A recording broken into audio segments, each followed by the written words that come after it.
Hi உறவுகளே, இந்த கதையின் பெயர் சொல்ல மறந்த காதல். இந்த கதையின் ஆசிரியர் நான் உங்கள் ஜன்னத். இங்கு சந்தோஷ் அப்பாவும் அலமேலும் பேசிக் கொண்டிருந்தார்கள். 2 நாள்ல காயத்ரியோட அம்மாவும் அப்பாவும் வரன்னு சொல்லியிருக்காங்க.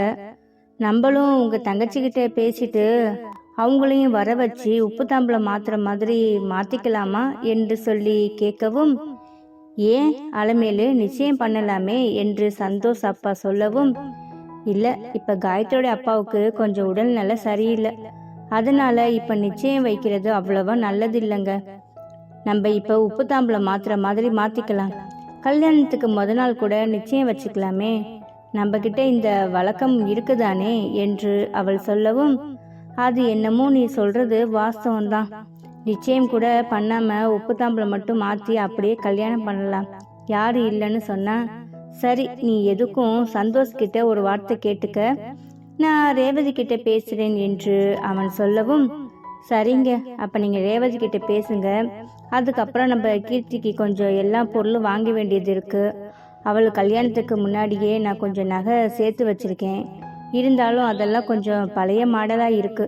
அதெல்லாம் கொடுத்துட்டு நம்ம நியூவாக மாடல் எடுக்கணும். அந்த மாதிரி நிறைய வேலை இருக்குது. அது எல்லாத்தையும் நான் அப்பப்போ ஃப்ரீயாக இருக்கும் டைமில் நான் எல்லாம் செஞ்சு வச்சேன் என்று அலமேலு சொல்லவும், அதெல்லாம் நீ பார்த்துக்கோ அலமேலு, அதை பற்றி எல்லாம் எனக்கு ஒன்றும் தெரியாது, நான் மற்ற வேலைகளை நான் பார்த்துக்கிறேன் என்று அவன் சொல்லவும், சரி என்று இப்படியே இருவரும் பேசிவிட்டு அவர்கள் உறங்குவதற்கு சென்றார்கள். இங்கு சந்தோஷ் அவனுடைய வேலையை முடியாத காரணத்தால் அவன் அங்கேயே தங்கியிருந்தான். அப்பொழுது அவன் காயத்ரிக்கு போன் செய்யவும், அன்று அவள் ரொம்ப அசதியில் படுத்து கிடந்தாள். அப்பொழுது அவளுடைய போன் அடிக்கவும், யார் என்று பார்த்தபோது அது சந்தோஷாக இருக்கவும், சந்தோஷ், சொல்லுங்க சந்தோஷ், நான் உங்களுக்கு போன் பண்ணலான்னு தான் இருந்தேன், நீங்களே கூப்பிட்டீங்க என்று அவள் சொல்லவும், என்ன காயத்ரி, எதுக்கு ஃபோன் பண்ணணுன்னு சொன்ன என்று அவன் கேட்கவும், இல்லை, அம்மாவையும் அப்பாவையும் நான் ஊருக்கு போகும்போது கூட்டிகிட்டு போயிடலான்னு இருக்கேன். அவங்க 2 பேரும் தனியாக வர்றது பெரிய டாஸ்க்கு, அதனால் நான் போகும்போது கூட்டிகிட்டு போகலான்னு இருக்கேன். நீங்கள் என்ன சொல்கிறீங்க என்று கேட்கவும், நீ சொல்கிறது சரிதான், அப்போ நீ வரும்போது அவங்கள கூட்டிகிட்டு வந்துடு என்று சொல்லவும், ஆமாம் சந்தோஷ், நீங்கள் ஊருக்கு போயிட்டீங்களா என்று கேட்கவும், எங்க, நான் வந்த வேலையே முடியல, நாளைக்கு காலையில் 10 மணி ஆயிடும் போல முடிய, அதுக்கப்புறம் தான் நான் கிளம்பணும் என்று அவன் சொல்லவும், அப்போ நீங்கள் ஒரு வேலை பண்ணுங்க, பேசாமல் எங்களை வந்து நீங்களே கூட்டிகிட்டு போயிடுறீங்களா என்று காயத்ரி கேட்கவும், அவனும் சரி என்று சொன்னான். பிறகு சந்தோஷ், எங்களை கூட்டிகிட்டு போகிறதுல உங்களுக்கு எதுவும் சிரமம் இல்லையே என்று அவள் கேட்கவும், காயத்ரி, உன்னை கூட்டிகிட்டு போகிறதுலையும் மாமாவை கூட்டிகிட்டு போகிறதுலையும் எனக்கு என்ன சிரமம் இருக்க போகுது, நீ கிளம்பிட்டு எனக்கு ஃபோன் பண்ணு, நான் வேலையை முடிச்சுட்டு கண்டிப்பாக உன்னை வந்து கூட்டிகிட்டு போகிறேன், சரியா என்று இவர்கள் இருவரும் பேசிவிட்டு, ஆமாம், ஏன் உன் குரல் ஒரு மாதிரியாக இருக்கு என்று சந்தோஷ் கேட்கவும், இன்னைக்கு ஃபுல்லாக கொஞ்சம் கூட ரெஸ்டே இல்லை, அப்பாவையும் அம்மாவையும் ஹாஸ்பிட்டலுக்கு கூட்டிகிட்டு போயிட்டு படிக்கட்டு ஏறி ஏறி எனக்கு கால் எல்லாம் ஒரே வலியா இருக்கு சந்தோஷ், அதான் டயர்டா இருக்கு உடம்பு என்று அவள் சொல்லவும், சரி காயத்ரி, நீ பார்த்து பத்திரமா படு, உடம்புக்கு ஏதாச்சும் தைலம் தேய்ச்சிக்கோ, இல்லாட்டினா ஏதாச்சும் டேப்லெட் போட்டுக்கோ, சரியா, நான் உன்னை காலையில மீட் பண்றேன் என்று சொல்லிவிட்டு குட் நைட் என்று சொல்லிவிட்டு அவன் போனை வைத்தான். இங்கு கீர்த்தி நேற்று பேசிய கதையில் காலையில் 8:30க்கு எழுந்தவள் இன்று நைட்டு எப்பொழுது பேசி எப்பொழுது போனை வைக்க போகிறாள் என்று தெரியாமல் கீர்த்தி விஷாலுக்கு ஃபோன் செய்தாள். ஹலோ விஷால், என்ன பண்றீங்க என்று கேட்கவும், நான் இப்பதான் கீர்த்தி உன்னை நினைச்சிட்டு இருந்தேன், நம்ம ஃபோன் பண்ணலாமா, நீ ஃபோன் பண்ணிட்ட, என்ன இவ்வளோ சீக்கிரமா இன்னைக்கு ஃபோன் பண்ணியிருக்க என்று சொல்லி கேட்கவும், அது ஏன் கேட்குறீங்க, நேற்று உங்ககிட்ட பேசிட்டு நான் காலையில் செம்மையாக தூங்கிட்டேன், 8:30 மணிக்கு தான் எந்திரிச்சேன் தெரியுமா, எல்லோரும் என்னை கலாய்க்க ஆரம்பிச்சிட்டாங்க, அதனால தான் சீக்கிரமாக உங்ககிட்ட பேசிட்டு சீக்கிரமாக தூங்கலான்னு இருக்கேன் என்று கீர்த்தி சொல்லவும்,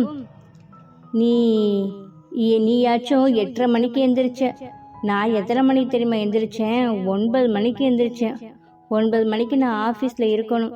இந்த 9 மணிக்கு எந்திரிச்சு எப்படி ஆஃபீஸ் போகிறது? உடனே கால் பண்ணி எனக்கு ஹெல்த் இஷ்யூ, நான் அப்படியே லீவுன்னு சொல்லிட்டு மத்தியானம் தான் ஆஃபீஸ்க்கு போன கீர்த்தி என்று சொல்லவும், பார்த்தீங்களா, நம்ம 2 பேருக்குமே இந்த அன்டைம் பேசுறதுல ப்ராப்ளம் இருக்கு. அதனால நம்ம சீக்கிரமாக பேசிட்டு வச்சிடலாம் என்று அவர்கள் இருவரும் அப்படியே அவர்களுடைய காதலை பரிமாறிக்கொண்டு அவர்களுக்கு கூடிய விரைவில் திருமணம் நடக்கப் போகிறது என்று அவர்கள் அப்படியே அதை பற்றி பேசிக்கொண்டிருந்தார்கள். கீர்த்தி, நீங்கள் மாமா அம்மாவுக்கு ஃபோன் பண்ணாங்க, ஏதோ உப்பு தாம்பலம் மாத்திரன்னு சொல்லிக்கிட்டாங்க, உனக்கு அதை பற்றி தெரியுமா என்று விஷால் கேட்கவும், தெரியல, அம்மா சொன்னாங்க. ஏனென்றால் காயத்ரி அண்ணியோட அப்பாவுக்கு கொஞ்சம் ஹெல்த் இஷ்யூ இருக்குது, அதனால் இப்போ நிச்சயம் பண்ண முடியாது.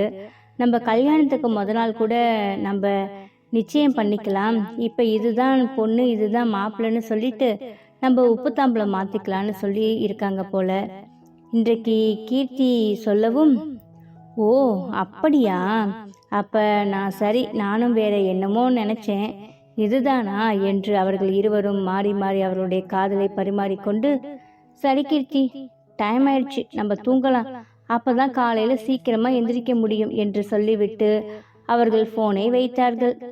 இங்கு அனுப்பிரகாசும் மாலை வீட்டுக்கு வந்து சிறிது நேரம் பேசிவிட்டு அப்படியே அமர்ந்து விட்டு அவர்கள் இரவு உணவை சாப்பிட்டு விட்டு மூவரும் பேசிக்கொண்டிருந்தார்கள். என்னங்க, மாமா ஃபோன் பண்ணாங்க, அவங்களுக்கு இன்னும் வேலை முடியலையா, சீக்கிரமா வந்துடுவேன்னு சொன்னாரு என்று சொல்லவும், அப்படியா, அப்ப சரி, உங்களுக்கு ஒரு விஷயம் தெரியுமா என்று அனு சொல்லவும், என்ன விஷயம் என்று பிரகாஷ் கேட்டான். அதாங்க, அந்த கார்த்திக் அவன் பொண்டாட்டியை கூட்டிக்கிட்டு ஹனிமூன் போயிருக்கானா, என்கிட்ட ஒரு வார்த்தை கூட சொல்லலைங்க. நானா என்னடா பண்ற, பிரியாவை கூட்டிட்டு வீட்டுக்கு வான்னு சொல்லி கால் பண்ணலான்னு பார்த்தேன், நான் ஊட்டி போயிட்டு இருக்கேன்னு சொல்றான் என்று அனு சொல்லவும், சரி விடு அனு, அவங்க போய் என்ஜாய் பண்ணிட்டு வரட்டும் என்று பிரகாஷ் சொல்லவும், நான் ஒன்னும் அவனை என்ஜாய் பண்ண வேணான்னா சொல்லலை, ஒரு வார்த்தை நான் ஊருக்கு போறேன்னு சொல்லிட்டு போகலாம் இல்ல. அப்புறமா மாமா கிட்ட கேட்டேன், அவன் என்னிட்ட சொன்னாமா, நான் உங்ககிட்ட சொல்ல சொன்னேன், மறந்துருப்பான், சரி விடுமா பரவாயில்ல என்று சொல்லிவிட்டு அப்படியே மூவரும் பேசிக்கொண்டிருந்தார்கள். அப்பொழுது அனு, சரசக்கா, உங்ககிட்ட ஒன்று கேட்கவா என்று அனு கேட்கவும், என்னம்மா, என்ன கேட்க போற என்று அவள் கேட்கவும், ஒன்னும் இல்ல, உங்களுக்கு கல்யாணம் ஆயிடுச்சுங்களா என்று அவள் கேட்கவும், அவள் என்ன பதில் சொல்வது என்று தெரியாமல் அப்படியே அமைதியாக இருந்தாள். ஏன் அனு, ஏன் அந்த அக்கா இப்படியெல்லாம் ஒரு கேள்வி கேட்குற என்று அவன் கேட்கவும், ஏங்க, நான் காரணமாக தான் கேட்குறேன், அக்கா உங்களுக்கு கல்யாணம் ஆயிடுச்சா என்று அவள் கேட்கவும், அனு, ஏன் இதை அவங்க கிட்ட கேட்டு இப்ப திரும்ப திரும்ப நீ கேட்குற என்று பிரகாஷ் கேட்கவும், இல்லைங்க, எப்ப பார்த்தாலும் நான் தான் பூ வச்சுக்கிட்டு பொட்டு வச்சுக்கிட்டு இந்த வீட்டில் இருக்கேன், ஆனா பாருங்க, சரசக்க ஒரு வாட்டி கூட அதெல்லாம் பண்ணவே மாட்டேங்கிறாங்க.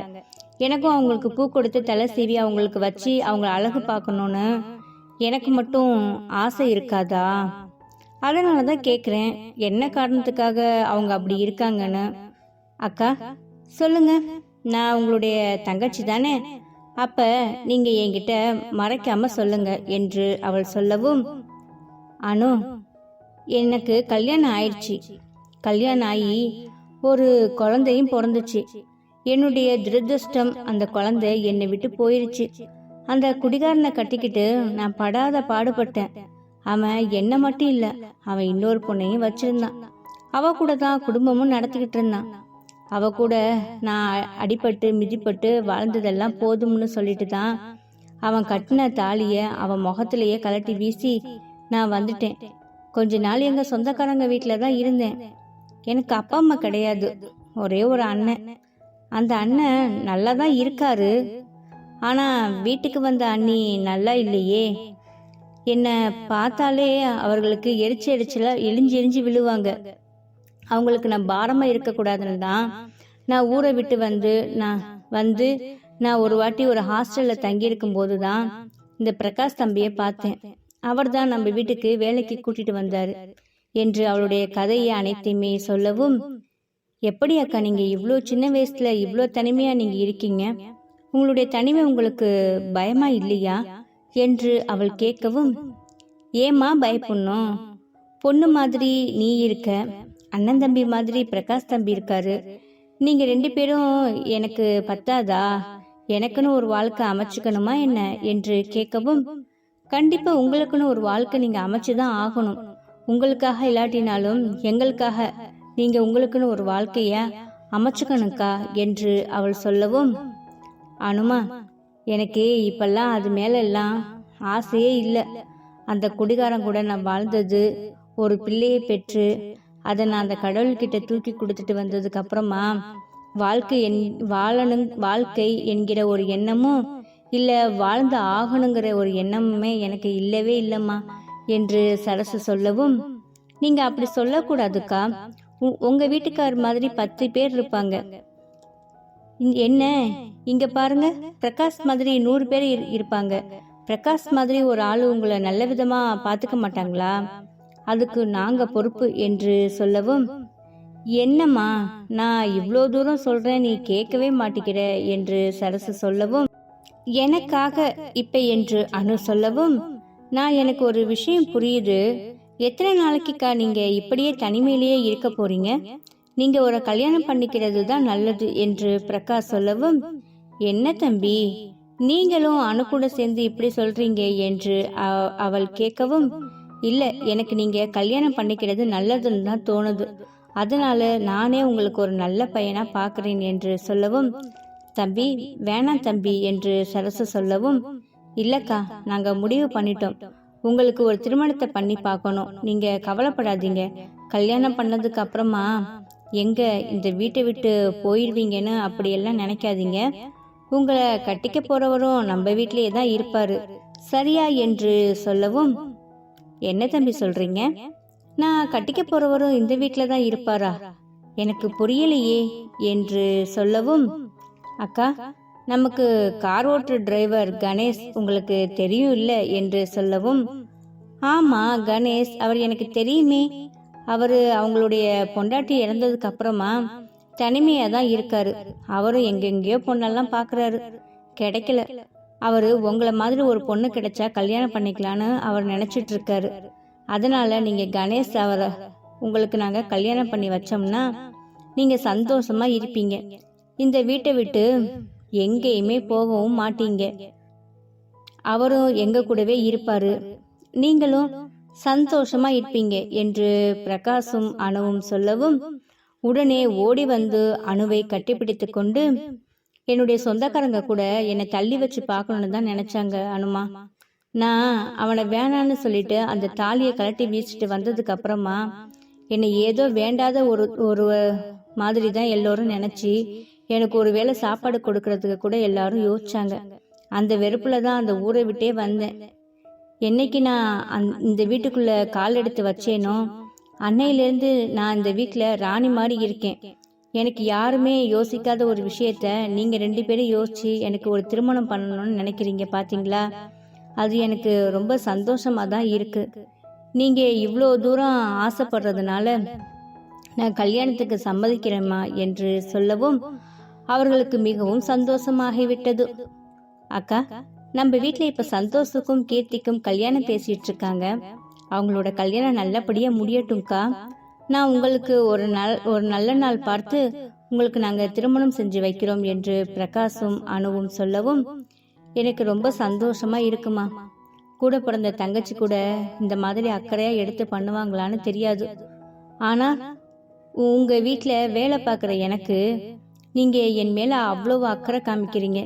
இதுக்கு நான் 7 ஜென்மத்துக்கும் உங்களுக்கு நான் கடமைப்பட்டிருப்பேன் என்று சொல்லவும், அக்கா நீங்க கவலையே பட வேண்டாம். என்னைக்குமே நானும் பிரகாஷும் உங்க வாழ்க்கையில பக்க பலமா இருப்போம். நீங்க எப்படி என்ன ஒரு குழந்தை மாதிரி பாக்குறீங்களோ அதே மாதிரி நாங்க கூட பிறந்த அக்கா மாதிரி தான் நான் உங்களை பார்த்துட்டு இருக்கேன் என்று அனு சொல்லவும், அவள் சொன்ன ஒவ்வொரு வார்த்தையும் கேட்டு சரசுக்கு மிகவும் சந்தோஷமாகிவிட்டது. சரிம்மா, புள்ளத்தாச்சி பொண்ணு ரொம்ப நேரம் கண்ணு முழிச்சு இருக்க கூடாது, நீ போய் படு என்று சொல்லி அவர்களை அறைக்கு அனுப்பி வைத்து விட்டு இவள் அனு சொன்ன வார்த்தையை அப்படியே யோசித்து கொண்டிருந்தாள். சரசு பிறகு அறைக்கு சென்று, அனு, என்ன பிரகாஷ், ஏதோ யோசனையில் இருக்கீங்க, என்ன விஷயம் என்று கேட்கவும், இல்ல, நீ அந்த அக்கா கிட்ட கேட்ட கேள்வி எதுக்கு தேவையில்லாத கேள்வின்னு நான் நினைச்சிட்டு இருந்தேன். அதுக்கப்புறமா நீ சொன்ன ஒவ்வொரு வார்த்தைக்கும் நான் கேட்ட பிறகுதான் புரியுது, அவங்களும் எத்தனை நாளைக்கு தனிமையில இருப்பாங்க, அவங்களுக்குன்னு ஒரு வாழ்க்கை அமைத்து கொடுக்கணும்னு சொல்லிட்டு இப்பதான் எனக்கு புரியுது என்று பிரகாஷ் சொல்லவும், புரிஞ்சதில்ல, நான் செஞ்சது எதுவும் தப்பில்லையே என்று அவள் கேட்கவும், சச்ச, நீ செஞ்சது பெரிய விஷயம் என்று அவள் சொல்லி அப்படியே தன் மனைவியை கட்டிப்பிடித்து அவள் நெற்றியில் முத்தமிட்டு, சரியனோ, நீ சாப்பிட்டு ரொம்ப நேரம் ஆயிடுச்சு, நீ போய் படு, இந்த நானும் வரேன் என்று சொல்லிவிட்டு அனு போய் கட்டிலில் படுத்து கொண்டாள். பிறகு பிரகாசும் அவனுடைய வேலைகளை முடித்துவிட்டு அணுவின் அருகில் சென்று படுத்து கொண்டான். இப்படியே அவர்கள் அன்று சந்தோஷமாக உறங்கினார்கள். இங்கு ஹனிமூன் சென்ற கார்த்திக்கும் பிரியாவும் அவர்கள் ஊற்றி சென்றடையவுமே அவர்களுக்கு மிகவும் சந்தோஷமாகிவிட்டது. செல்லும் வழியெல்லாம் அனைத்து விஷயங்களையும் பார்த்து கார்த்திக்கிடம் அவள் மகிழ்ச்சியாக பேசிக்கொண்டே சென்றாள். என்னங்க, நல்ல வேளை நீங்க காரை கொஞ்சம் ஸ்பீடா ஓட்டுனதுனால நம்ம சீக்கிரமா வந்துட்டோம், இல்லாட்டினா இருட்டா இருக்கும் என்று அவள் சொல்லவும், நானும் அதனாலதான் சாப்பிட்றதுக்கு மட்டும் வண்டியை ஒரு இடத்துல நிப்பாட்டிட்டு நானும் நிப்பாட்டாம வண்டியை ஓட்டிட்டு வந்தேன் என்று கார்த்திக் சொல்லவும், இப்ப பேசிக்கொண்டே அவர்கள் புக்கிங் செய்த ஹோட்டலுக்கு சென்றடைந்தார்கள்.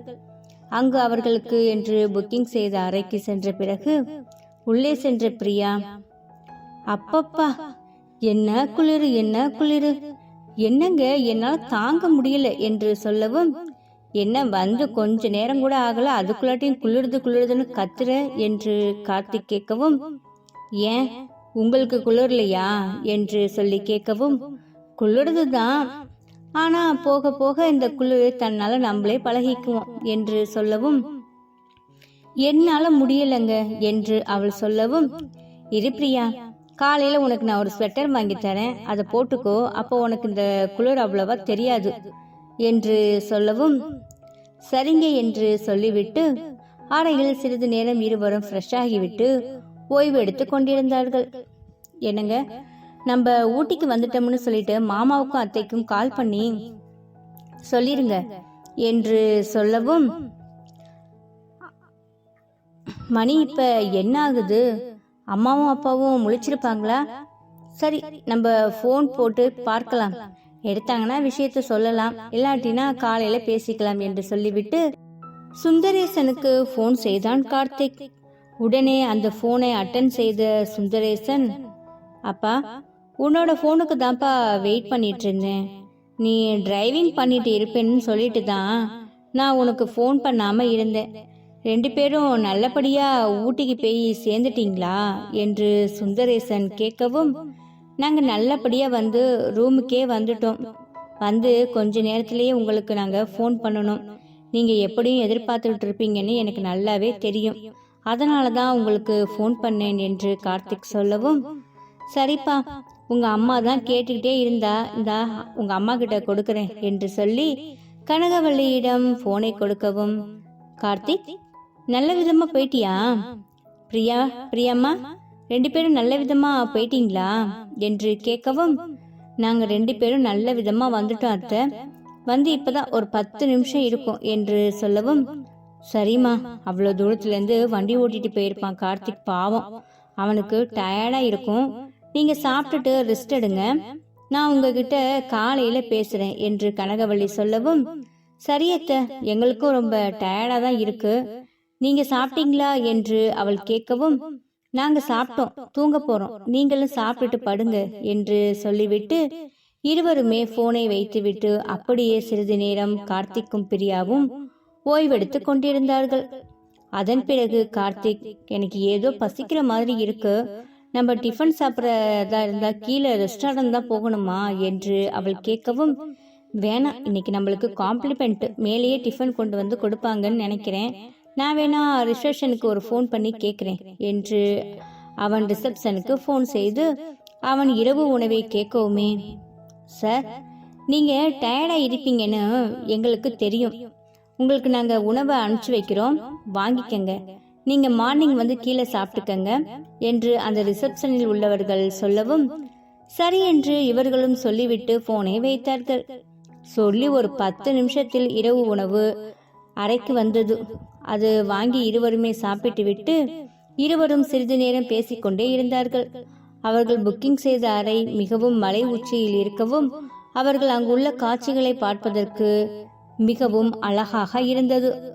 அவர்கள் அந்த பால்கனி வழியாக அங்குள்ள அழகை பார்த்து ரசித்து கொண்டே இருவரும் அப்படியே பேசிக்கொண்டே இருந்தார்கள். ஒரே போர்வைக்குள் இருவரும் அமர்ந்து பேசிக்கொண்டிருக்கவும் அவர்களுக்குள் காதல் வெள்ளம் பொங்கிக் கொண்டே இருந்தது. பிரியா, இப்படி ஒரே போர்வைக்குள்ள உட்கார்ந்து இந்த மலை உச்சியில இருக்கிற வெளிச்சத்துல பார்க்கும்போது ஊட்டி ரொம்ப அழகா இருக்குல்ல என்று அவன் கேட்கவும், ஆமாங்க, நான் ரொம்ப சின்ன பிள்ளையில பார்த்தது, ரொம்ப ஏஜ் எல்லாம் எனக்கு இல்லை, ஆனா இப்ப பார்க்கும்போது எனக்கு ரொம்ப ஆர்வமா இருக்கு, இதெல்லாம் எப்படி இருக்கும்னு பாக்குறதுக்கு என்று பிரியா சொல்லவும், காலையில உன்னை ஒரு இடம் பாக்கி இல்லாம எல்லா இடத்தையும் கூட்டிட்டு போய் நான் சுத்தி காமிக்கிறேன், சரியா என்று சொல்லி அந்த போர்வைக்குள் அவர்கள் காதை வகைப்பட்டு அப்படியே அவருடைய லீலையை செய்தார்கள். என்னங்க, இந்த சந்தோஷத்துல நம்ம டயர்டா இருக்குங்கிற ஒரு உணர்வே இல்லாம ஆயிடுச்சு இல்ல, நம்ம ரூமுக்குள்ள வரவுமே என்று அவள் கேட்கவும், ஆமா பிரியா, நான் கூட அதை உணர்ந்தேன் என்று அவன் சொல்லவும், இப்ப எனக்கு அந்த டயர்டே இல்லை, ஏதோ உன்கிட்ட ரொமான்ஸ் பண்ணணும் போல எனக்கு ஆசையா இருக்கு என்று அவன் சொல்லவும், ஆஹா, நான் எதை பத்தி உங்ககிட்ட சொன்னா நீங்க எதை பத்தி என்கிட்ட பேசுறீங்க பாத்தீங்களா, இதுதான் ஆம்பளை புத்தி குறுக்கு புத்தின்னு சொல்றது. நான் மலையை ரசிச்சிட்டு இருக்கேன், நீங்க என்ன ரசிக்கிறீங்க, நீங்க வழிவகுக்கிறீங்களா என்று அவள் கேட்கவும், ஏய் என்னடி இப்படி சொல்லிட்ட, மலையையும் ரசிக்கணும், இங்க நான் உன்னையும் ரசிக்கணும், நீ வேணா ஒண்ணு பண்ணு, நீ மலையை ரசிச்சுட்டே இரு, நான் வேணா உன்னை ரசிச்சுக்கிட்டே இருக்கட்டுமா என்று அவன் கேட்கவும், அப்பப்பா ரொம்பத்தான், ஏன் நீங்க மலையை ரசிக்க மாட்டீங்களா என்று அவள் கேட்கவும், மலையை விட அழகான தேவதை மாதிரி ஒரு பொண்டாட்டி என் பக்கத்துல இருக்கும்போது எப்படி அதை ரசிக்க முடியும், அப்போ உன்னை தானே ரசிக்க முடியும் என்று சொல்லவும், அப்பா ஜிவ்வுன்னு ஏறுது, ஆல்ரெடி இந்த ஊர்ல செம்ம குளிரா இருக்குது, நீங்க வேற பெரிய ஐஸ் பாரா தூக்கி என் தலையில வைக்கிறீங்க, அதை பார்க்கும்போது எனக்கு இன்னமும் செம்ம ஜில்லுன்னு இருக்கிற மாதிரி இருக்கு என்று பிரியா சொல்லவும், என்ன சொன்ன, நான் உன்னை ஐஸ் வைக்கிறேனா, நான் ஏன் உன்னை ஐஸ் வைக்கிறேன், என்னோட பிரியாவை நானே எடுத்துக்க மாட்டேனா, இதுல வேற இந்த அம்மாவை ஐஸ் வேற வச்சுதான் நாங்க எடுத்துக்கணுமா என்று அவன் கேட்கவும், பின்ன நீங்க பேசுறது அப்படிதானங்க இருக்கு என்று இருவரும் அவர்களுடைய சிறு சிறு சண்டைகளை போட்டுக்கொண்டே அப்படியே அவர்கள் பேசிக்கொண்டிருந்தார்கள். கார்த்திக், நீங்க வாங்களேன் என்று அவள் கூப்பிடவும் அவள் அருகில் சென்று என்ன என்று கேட்டான். அதோ பாருங்க, அந்த இடத்துல சின்ன சின்னதா லைட் வெளிச்சம் இருக்குல்ல, அந்த இடத்த பார்க்கும்போது நம்மளுக்கு ஏதோ மனசுக்குள்ள ஒரு உணர்வு ஏற்படுதில்ல, இந்த மாதிரி இடத்துலயே நம்ம இருந்துடக்கூடாதா, இது எல்லாம் பார்த்துக்கிட்டே ரசிச்சுக்கிட்டே இப்படியே இருக்கக்கூடாதா அப்படின்னு தோணுது என்று அவள் கேட்கவும், நீ காலையில பாரு, இன்னும் உனக்கு ரொம்ப பிரமிப்பா இருக்கும், இந்த ஊட்டியை விட்டுட்டு போக வேணாம்னு அளவுக்கு இருக்கும், ஏன்னா இங்க இருக்கிற ஒவ்வொரு இடமும் அவ்வளவு அழகா இருக்கும் என்று அவன் சொல்லவும், அப்படியா என்று அவர்கள் பேசிக்கொண்டிருந்தார்கள். சரி சரி, இப்படியே என்னை பேச வைத்தே தூங்க வச்சிடலான்னு நீ முடிவு பண்ணிட்டியா, அதெல்லாம் முடியாது மேடம் என்று சொல்லவும், சாருக்கு இன்னைக்கு என்ன வேணும் என்று அவள் கேட்கவும், சாருக்கு என்ன வேணும்னு உங்களுக்கு தெரியாதா மேடம் என்று அவன் அப்படியே கேட்டு அலைக்காக பிரியாவை தூக்கி கட்டிலில் போட்டான். கட்டிலில் போட்ட பிறகு அந்த ஸ்கிரீன் துணி அனைத்தையுமே எடுத்துவிட்டு லைட்டை ஆஃப் செய்து அவள் மீது படர்ந்தான். என்னங்க, பார்த்துக்கிட்டு இருந்தவளை அப்படியே தூக்கிட்டு வந்து கட்டிலில் போட்டு என் மேல இப்படி படுத்திருக்கீங்க என்று பிரியா கேட்கவும், எவ்வளோ நேரம் வெறும் வாய் பேச்சா பேசிட்டு இருக்கிறது, வாய் பேச்சை தவிர்த்து விட்டுட்டு மற்ற வேலைகளை நம்ம செய்ய வேண்டாமா என்று அவன் கேட்கவும், அதற்காக இப்படியா என் மேல நீங்க படருவீங்க என்று அவள் கேட்கவும், என் பொண்டாட்டி மேல நான் எப்படியெல்லாம் படரணுமோ அந்த மாதிரி தான் படருவேன் என்று அவன் சொல்லவும், உடனே அவன் அவளை கட்டிப்பிடித்து அவளுடைய இதழில் ருசி பார்க்க ஆரம்பித்தான். அந்த கட்டிப்பிடித்தலும் அந்த முத்தமும் அந்த குளிருக்கு அவளுக்கு இதமாக இருக்கவும் அப்படியே இரு கைகளை கொண்டு கார்த்திக்கை அப்படியே அணைத்து கொண்டாள். என்ன மேடம், ஏன் கூட்டிட்டு வந்தேன்னு சொல்லிட்டு கேட்டவங்க இப்ப என்ன இப்படி இருக்க கட்டி பிடிச்சிட்டு இருக்காங்க என்று கார்த்திக் கேட்கவும், எனக்கு மட்டும் குளிராதா? எனக்கு குளிருக்கு இதமா நீங்க இருக்கீங்களா? அதான் அப்படியே என்னோட புருஷனை அப்படியே கட்டி பிடிச்சுக்கிட்டேன் என்று அவள் சொல்லவும், அவள் சொன்ன அந்த வார்த்தை அவனுக்கு மிகவும் பிடித்திருந்தது. மறுபடியும் அவளுடைய இதழை ருசி பார்த்து அப்படியே அவள் மீது படர்ந்து அவளுடைய ட்ரெஸ்ஸை ரிமூவ் செய்ய ஆரம்பித்தான்.